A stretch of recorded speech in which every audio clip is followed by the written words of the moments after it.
smell you, and I feel your air. I hear your breath. Come along, help yourself again. There is plenty and to spare.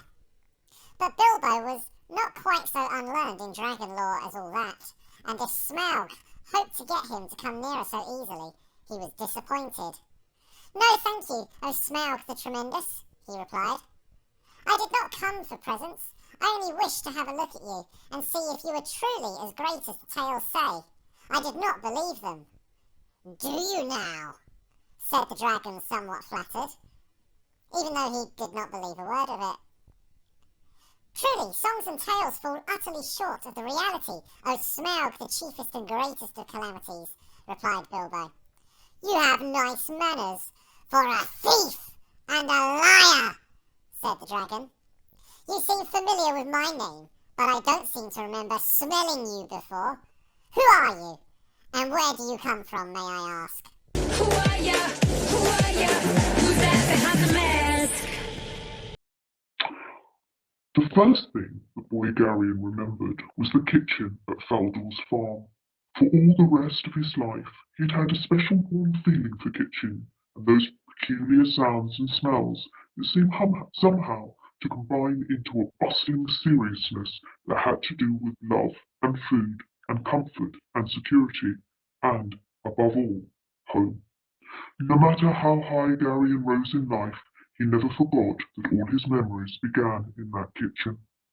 The kitchen at Faldor's farm was a large, low-beamed room filled with ovens and kettles and great spits that turned slowly in cavern-like arched fireplaces. There were long, heavy work tables where bread was kneaded into loaves and chickens cut up and carrots and celery were diced with crisp, quick rocking movements of long, curved knives. When Garion was very small, he played under those tables and soon learned to keep his fingers and toes out from under the feet of the kitchen helpers who worked around them. Who are ya? Who are ya? Who's that behind the mask? It's morning. Everybody's gone. The plug is in. The taps are on. The calls have started. Who is first? A kangaroo is weak with thirst. Wings out and off we fly. The flying bark is in the sky. Slurp, slurp, a nice long drink. She's going to be all right, I think. Thank you. Would you like a jump? Boing, boing, thump, thump. A bee is feeling very worried. Her flowers are droopy.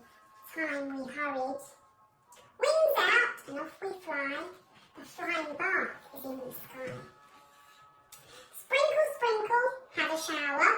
Be sure to water every flower. Thank you. Would you like some honey? Yum, yum, sweet and runny. Who are ya? Who are ya? Who's that behind the mask? The strong beam of the torch was my only consolation. I shone it in every crack and nook. Suddenly, the idea of a dragon did not seem silly. In my mind, I could see the horrible beast with red eyes and dribbling saliva, waiting there to clasp me in its cruel jaws. I don't know how I did it, but I managed to walk on for a couple of hours. I had to try. I had to check out Grandad's tail. I owed him that much. Finally, the tunnel opened into a huge cavern. It was big enough to fit 10 houses inside. 5 tunnels opened into the cavern. 4 of them were made out of concrete, but the 5th was more like a cave, which had been dug out by giant rabbits.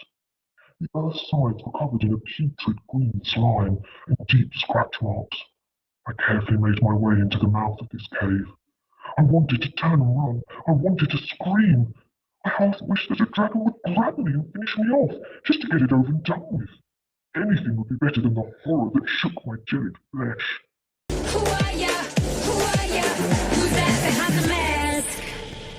George put the saucepan on the stove and turned up the flame underneath it as high as it would go. George! Came the awful voice from the next room. It's time for my medicine. Not yet, Grandma, George called back. There's still 20 minutes before 11 o'clock. What mischief are you up to in there now? Granny screeched. I hear noises. George thought it best not to answer this one. He found a long wooden spoon in a kitchen drawer and began stirring hard. The stuff in the pot got hotter and hotter. Soon the marvellous mixture began to froth and foam. A rich blue smoke, the colour of peacocks, rose from the surface of the liquid, and a fiery, fearsome smell filled the kitchen. It made George choke and splutter. It was a smell unlike any he had ever smelled before. Who are ya? Who are ya? Who's that behind the mask? There were two nurses in the delivery room the night I was born. One was very nice and sweet. The other one, Mom said, did not seem at all nice or sweet.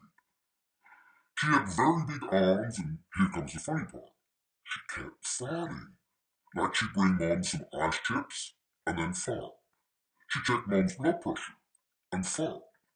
Mom said it was unbelievable because the darn nurse never even said excuse me.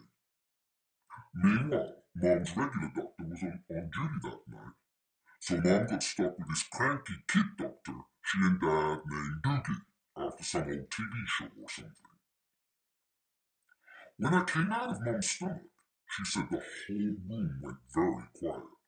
Mom didn't even get a chance to look at me because the nice nurse immediately rushed me out of the room, and Dad was in such a hurry to follow her that he dropped the video camera, which broke into a million pieces.